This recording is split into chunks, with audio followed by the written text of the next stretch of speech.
Assalamualaikum warahmatullahi wabarakatuh. Alhamdulillahirabbil alamin.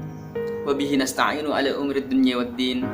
Wassalatu wassalamu ala asrafil anbiya'i wal mursalin wa ala alihi wa ashabihi ajma'in.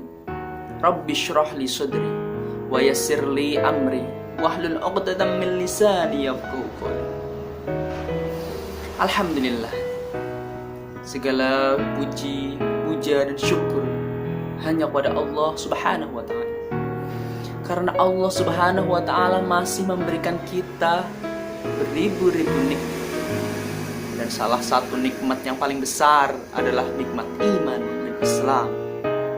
Mudah-mudahan Allah selalu memberikan hidayah kepada kita agar kita selalu memanfaatkannya dengan baik. Salawat dan salam semoga tetap tercurahkan kepada junjungan kita Nabi Muhammad Sallallahu Alaihi Wasallam. Manusia mulia, manusia yang bisa memberi kita syafaat di yaumil kiamah kelak. Mudah-mudahan kita nanti di waktu kita berada di akhirat sana, kita termasuk di dalam naungan Nabi Agung Muhammad Sallallahu Alaihi Wasallam. Saudara, hidup di dunia ini tidaklah lama. Orang-orang dahulu mengatakan bahwasanya hidup di dunia itu seperti mampir ngombe. Oleh karena itu, mari kita isi dengan selalu berbuat kebaikan. Mari kita berlomba-lomba dalam kebaikan atau fastabiqul khairat.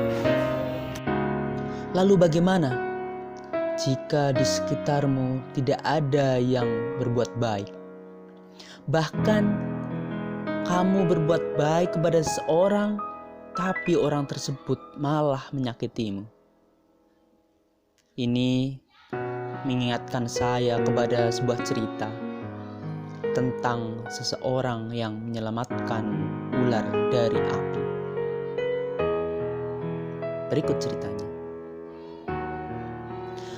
Ada seekor ular yang berada di tengah kobaran api. Kemudian ular tersebut berusaha untuk melarikan diri, akan tetapi dia tertindih oleh suatu benda. Kemudian datanglah seseorang yang berniat untuk melakukan kebaikan. Dia akan menyingkirkan benda itu sehingga ular bisa keluar dari api. Akan tetapi apa yang terjadi? Ular malah mengingkit tangan dari manusia yang akan berbuat baik tadi. Lalu dengan refleks tangan itu pun kemudian menjauh dari ular. Tetapi manusia ini tidak menyerah. Dia kemudian mengambil batang yang lain untuk membantu ular tidak tertindih lagi. Setelah dilakukan dengan susah payah, akhirnya ular itu pun berhasil keluar dari kobaran api tersebut.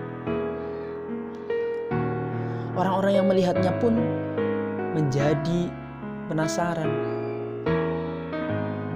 Wahai manusia, kenapa engkau tetap menolong ular itu padahal dia telah menggigitmu?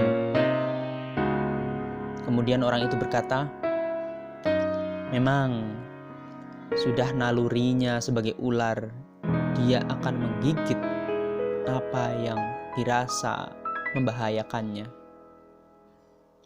Tetapi itu tidak akan mengubah sifat alami kita sebagai manusia yang ingin berbuat baik. Nah, ini adalah salah satu contoh bahwa tidak pun yang dilakukan oleh orang lain, kita harus tetap berbuat baik. Karena Islam mengajarkan kepada kita dalam surat Az-Zalzalah, "Faman ya'mal mithqala dzarratin khairan yarah, wa man ya'mal mithqala dzarratin syarran yarah." Setiap perbuatan baik nanti ada balasannya. Dan setiap perbuatan buruk, meskipun kecil apapun itu, nanti juga ada balasannya. Oleh karena itu, berbuat baiklah kepada orang lain. Karena berbuat baik kepada orang lain itu sebenarnya sama dengan kamu berbuat baik untuk dirimu sendiri. In ahsantum ahsantum li anfusikum. Kalau kamu berbuat baik kepada orang lain, jangan kamu kira kamu itu rugi. Sesungguhnya perbuatan baik kepada orang lain itu, kamu pun sedang berbuat baik kepada dirimu sendiri. Bahkan orang yang terus berbuat baik kepada orang lain itu, hasilnya tidak hanya dinikmati oleh yang melakukan, tapi keturunannya juga bisa menikmati hasil dari kebaikan itu. Misal saja, ketika ada orang yang bertanya, "Kamu itu siapa? Anaknya siapa?" Lalu kemudian anak itu menjawab, "Saya putranya Pak Sareh." Jika Pak Sareh selalu berbuat baik, tentu itu akan dikenang, "Masya Allah, Pak Sareh yang dulu sering berbuat baik itu ya." Nah, ini artinya si anak mendapatkan berkah dari nama baik dan amal baik orang tuanya. Jadi, amal baik itu diwariskan. Tetapi hati-hati, amal buruk juga diwariskan. Bayangkan saja ketika dulu Pak Sareh itu selalu melakukan kejahatan, maka anak yang sebenarnya baik pun bisa jadi dicap jelek oleh orang lain. Oleh karena itu, apapun yang orang lain lakukan terhadapmu, sing penting gawe apik. Sing penting gawe apik. Sing penting gawe apik. Bahkan berbuat baik tidak hanya dilakukan ketika dilihat orang lain. Berbuat baiklah meskipun tidak ada orang yang melihatmu. Demikian dari saya. Allahumma fiq ila aqwamit thariq. Wassalamualaikum warahmatullahi wabarakatuh.